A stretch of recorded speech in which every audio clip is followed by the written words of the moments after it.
Good evening, Xoli. Yes, definitely there is a housing crisis in this country. Over the years, when Abahlali Basemjondolo were formed, we have had seen what councillors, especially in KwaZulu-Natal, selling houses that are belonging to the most impoverished. I mean, what councillors are not supposed to be even allocating houses. But here we have seen houses being sold on the bonnet of the cars. Many of our leaders have lost their lives trying to expose the corruption that is taking place. So we are not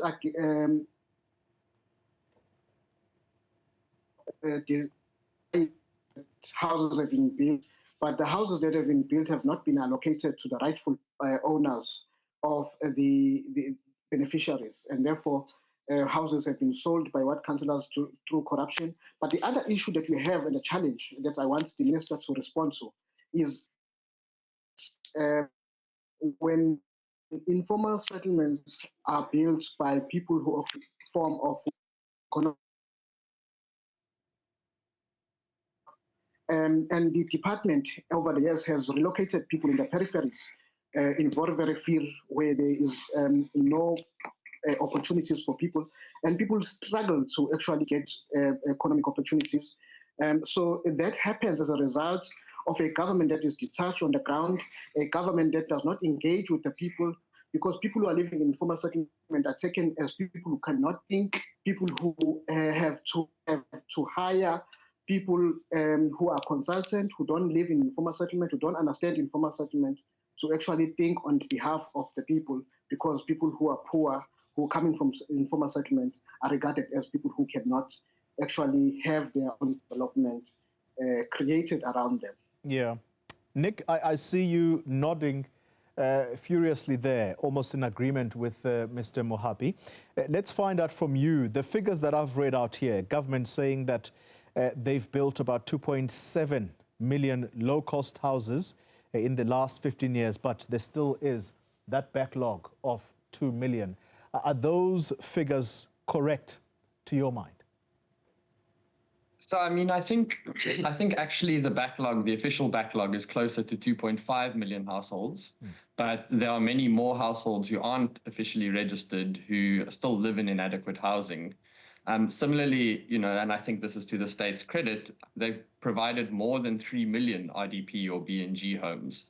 But crucially, if you look at delivery over time, housing delivery has basically collapsed.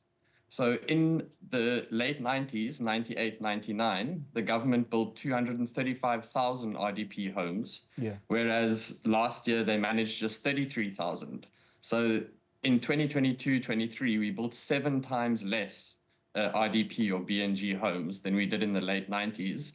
And similarly for serviced sites, so that's the government's other major housing program, where a household is given a piece of land with a service connection and they must build their own home. Again, you know, around 2006, 2007, the state was doing 118,000 service sites a year, whereas last year, nationally, they only managed 25,000. So again, that's 5 times fewer homes delivered.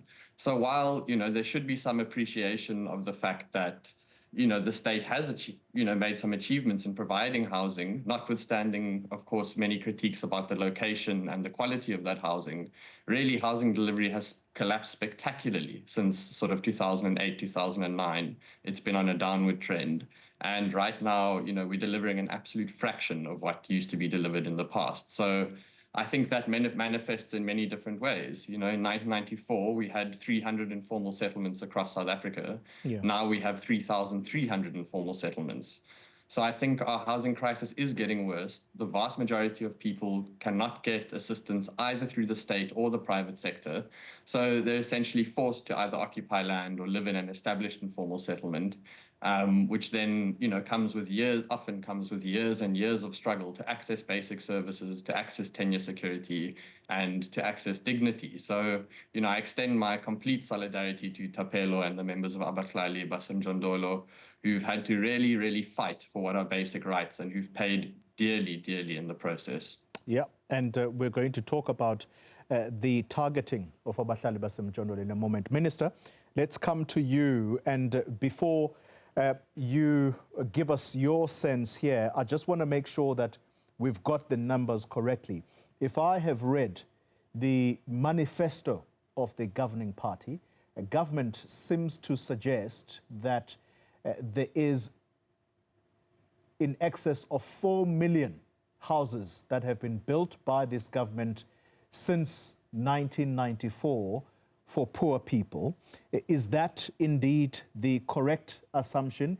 If that is the case, why though do we still have both Thapelo and Nick talking about a housing crisis in the country?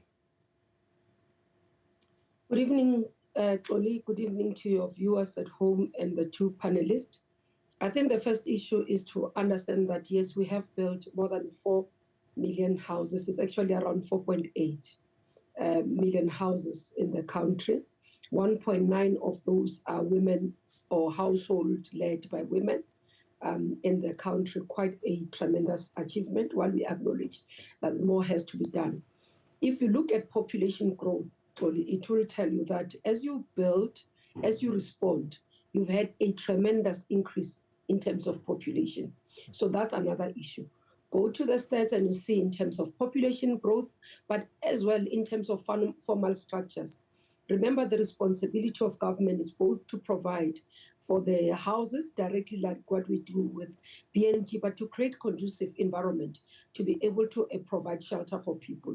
So the interventions that are beyond what we are talking about, yes, there is informal settlement upgrading. I'll come to the issues that have been raised by both Nick and Thapelo that we are doing. There's also the issue of what we provide in terms of first home financing, service sites, and there's quite a lot of programs that are being done. But there's still a gap as we talk in terms of the gap market. Because one of the issues when we look at informal settlements, and coming to that one, is that majority of the people who are in informal settlements are not people who are actually beneficiaries of BNG. These are households that have an income. And rightfully so, that's what Thapelo talks about. These are people that continuously need to be closer to economic opportunity because they would be working. Somebody who works in a retailer, somebody who works in a hotel, because their income is about 3,500, and therefore they do not qualify to be a BNG. That's why one of the interventions that we've got as government is around social housing program, where we do build and convert. I mean, there are quite a number of buildings that we've been able to convert. Yes, in terms of allocation of resources, we need to do more. And when you look at the Social Housing Act, when it was passed and when this program was introduced, was definitely as a result of responding to the challenges around urbanization, but also population movement. Informal settlement upgrading, again, Thapelo says, government treats Abahlali, people who stay in informal settlements as if they can't think. I don't think he's correct. And I'll tell you this. One of the issues that we do when we go into informal settlements, one would request that we work together, one, in terms of those informal settlements that are clustered so that we can reblock them. Majority of the time, the people we use as reblocking are not companies, are not necessarily in terms of consultants. We utilize NGOs. One of the issues, again, we called NGO sector. For example, we said, let's come together, let's look at where we've come as government. Let's look at where we are going.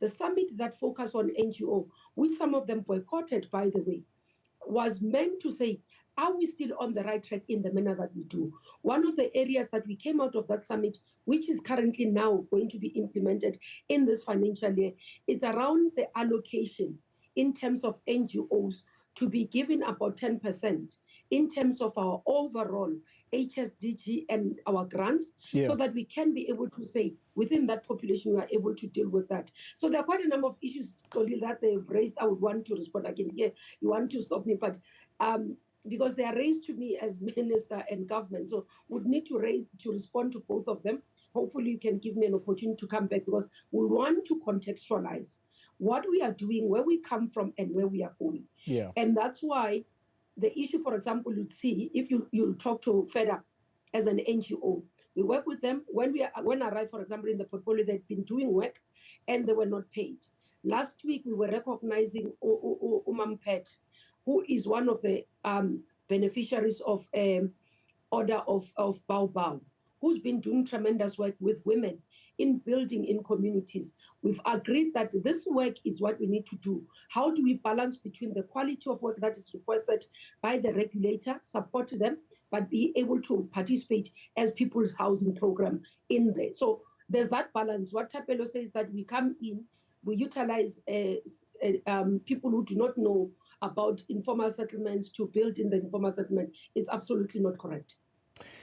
Very quickly, Minister, I'm mindful of the time. We have less than 10 minutes now for this discussion.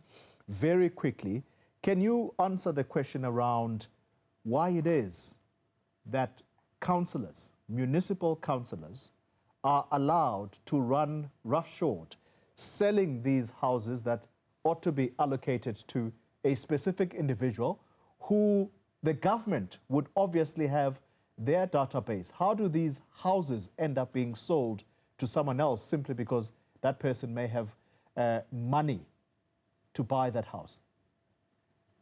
Sorry, let me explain this way, and I would like to have those incidences where we had cases of criminality in terms of selling of houses. We've opened the case, we've dismissed officials, we've dismissed people and we've gotten them arrested.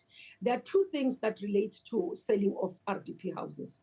One, you find that, and this is what I raise quite a lot. I've done what we call Ziveze. In Soweto, we have one pending in Ekurhuleni, where you find that communities themselves, when you go into the system, it was given Mmamoloko Kubayi, the ID number is there. When you go to the house, it's not Mmamoloko Kubayi. That's where you find, for example, people would say we've sold to foreign nationals. It's not government, it's citizens.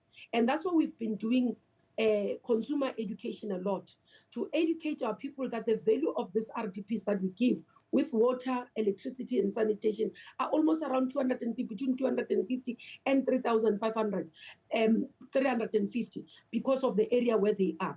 So if there are councillors that have sold, and one of the things that we are doing, because the beneficiaries is managed at local government, and let me explain why.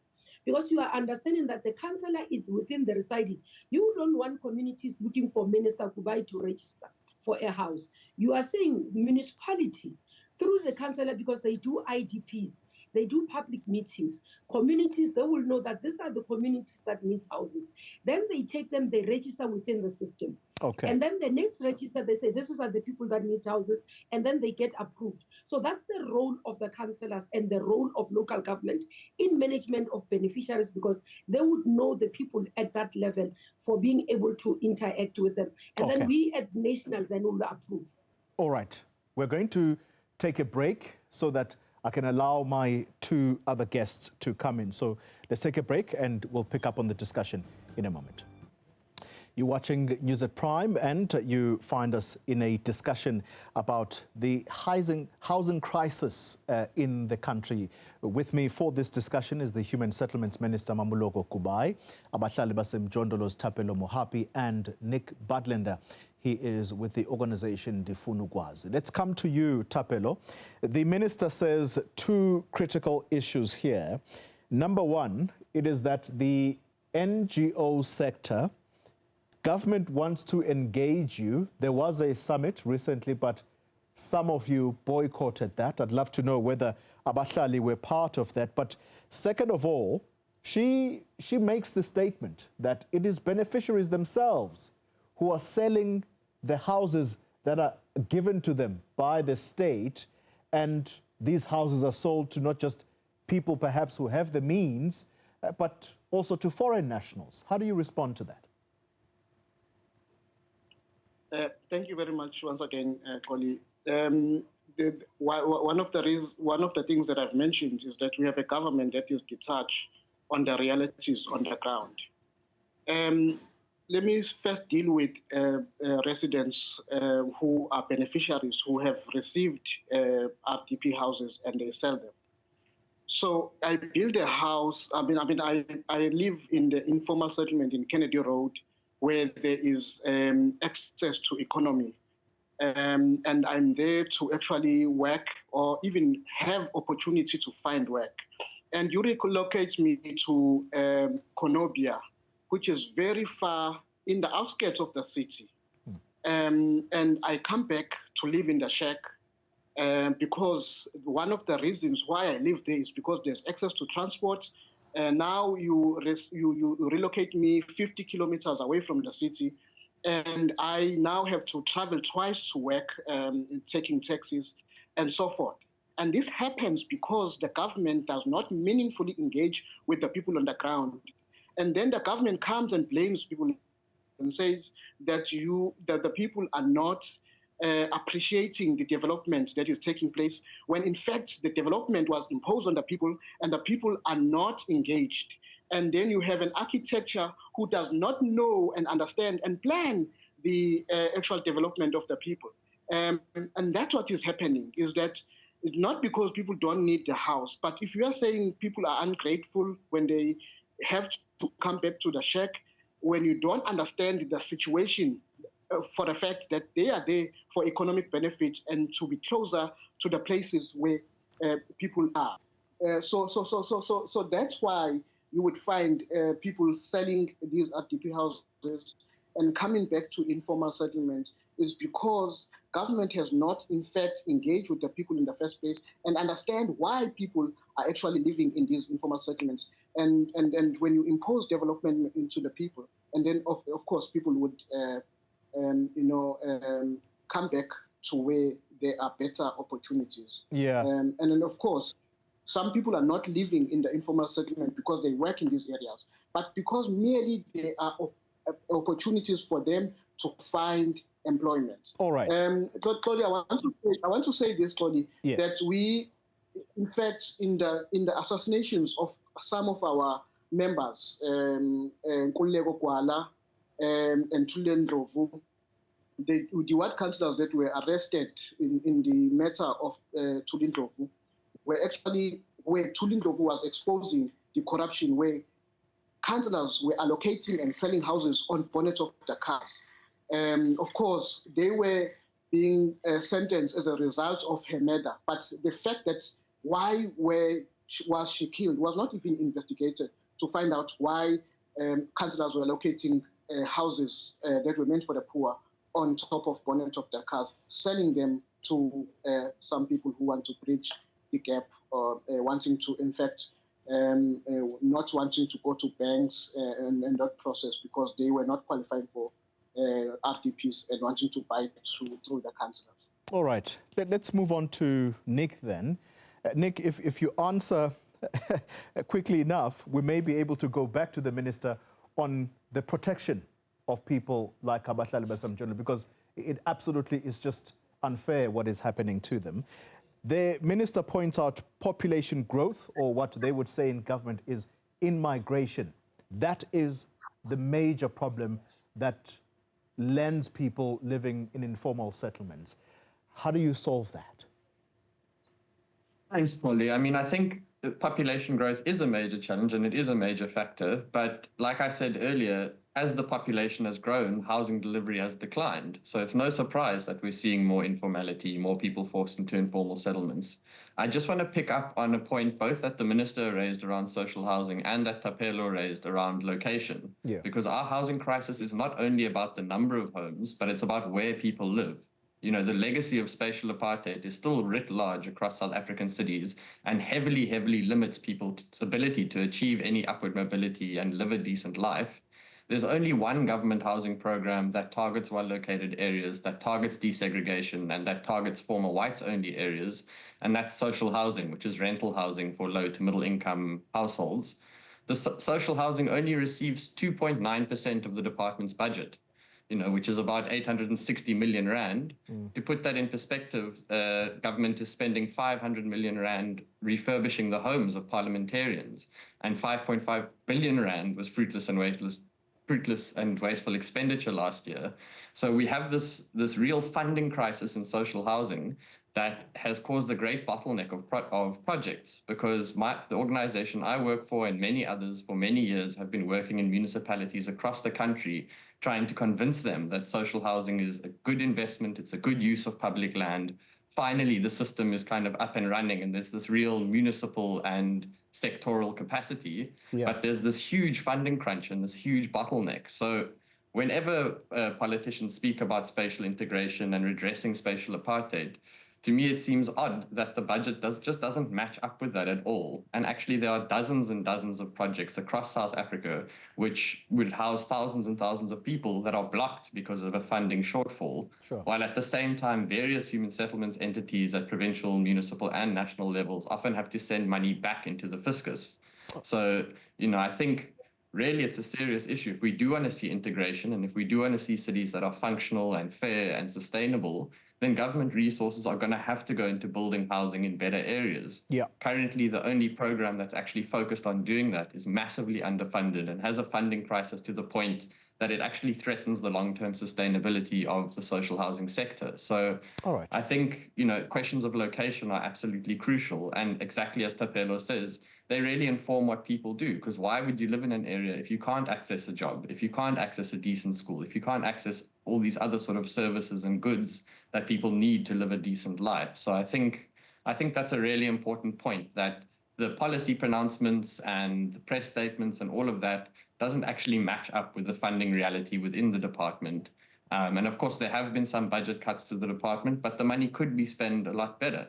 We see all sorts of social housing projects being funded in very peripheral areas, which isn't actually the main aim of the program.